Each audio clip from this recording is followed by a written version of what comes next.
안녕하세요. 열린시장 상한가를 잡아라 김선영입니다. 어제 코스피 지수 간신히 1900선을 지지하면서 마무리를 했습니다. 유가의 하락, 거기다가 유럽발 위기 이런 것들이 접목되면서 일주일 만에 코스피 지수 3% 이상의 하락을 펼쳤는데요. 이것은 우리나라 자체적인 그런 문제가 아니라 글로벌 전체적인 위험자산 회피 심리가 부각이 됐다는 것이 주요 그 원인으로 분석이 되고 있습니다. 하지만 이것들이 단기간에 해결되기는 힘들 것이라는 점에서 코스피 지수는 1800선대까지 밀려날 것이다 라는 이야기들이 나오고 있고요. 무엇보다도 내년 상반기 정도에 저점을 형성할 것이라는 그런 전문가들의 전망도 같이 나오고 있습니다. 자, 힘든 장세가 계속 좀 펼쳐질 것 같은데요. 하지만 그래도 간밤 뉴욕 증시는 가파른 상승을 펼쳤습니다.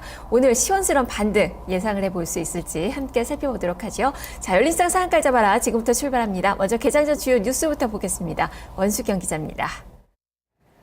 네, 목요일 아침 주요 뉴스 살펴보겠습니다. 먼저 첫 번째 소식부터 확인해 보시죠. 올해 마지막으로 남은 IPO 대여인 제일모직이 오늘 유가증권 시장에 상장합니다.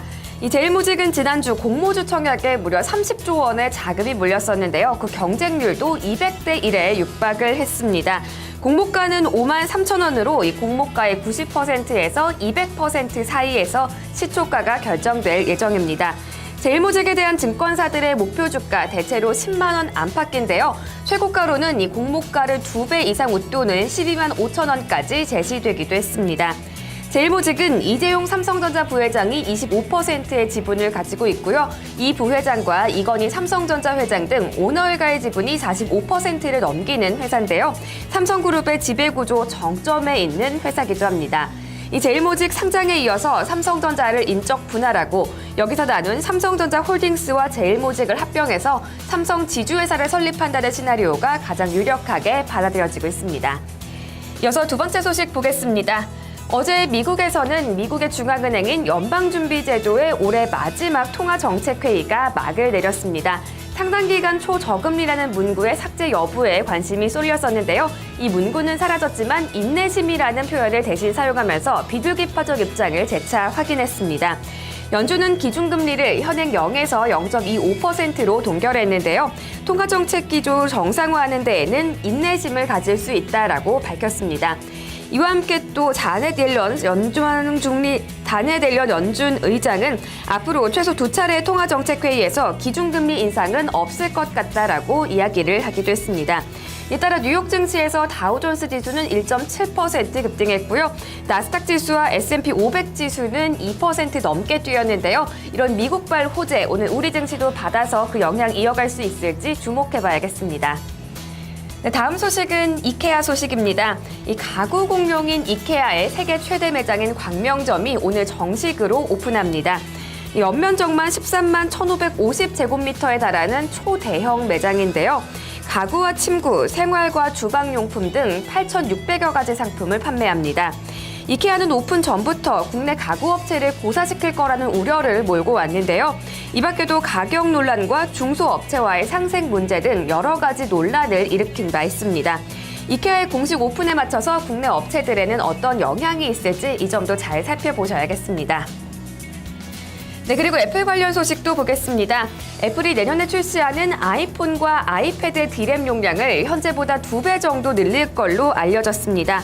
뱅크 오브 아메리카는 애플의 D램 용량이 커진다면은 약 10억 달러 이상의 신규 시장이 열릴 걸로 계산했는데요. 국내 업체들에는 상당한 호재가 될 걸로 보입니다. 애플이 사용하는 D램의 대부분은 국내 업체들이 납품하고 있는데요. SK하이닉스가 절반 정도를, 삼성전자가 20에서 25% 정도를 납품하고 있습니다. 현재 또 D램 시장이 수요 초과 상태인 만큼 애플까지도 가세를 한다면은 국내 업체들의 세계 시장 점유율이 내년엔 80% 이상으로 높아질 걸로 전망되고 있습니다.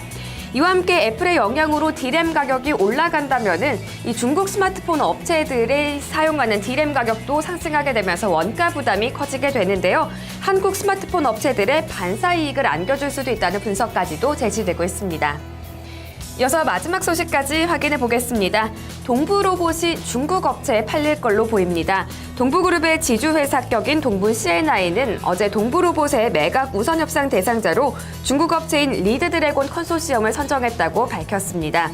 매각 지분은 약 37.6%로 매각가는 100억 원대입니다. 동부시에나는 앞서서 금융계열사의 IT 시스템을 운영을 담당하던 자회사 FIS 시스템을 BKANG에 900억 원에 매각하기로 결정하기도 했는데요. 이들 두 회사에 대한 매각 작업을 내년 1월까지 마무리한다는 방침입니다. 또 동부시에나이도 전자재료사업부를 물적 분할해서 매각할 계획인데요. 이 세 건의 매각을 모두 마무리하게 된다면은 동부시에나이는 1,700억 원 규모의 차입금을 상환하면서 정상화 수순을 밟을 수 있게 될 걸로 보입니다. 지금까지 오늘 아침 주요 뉴스 살펴봤습니다.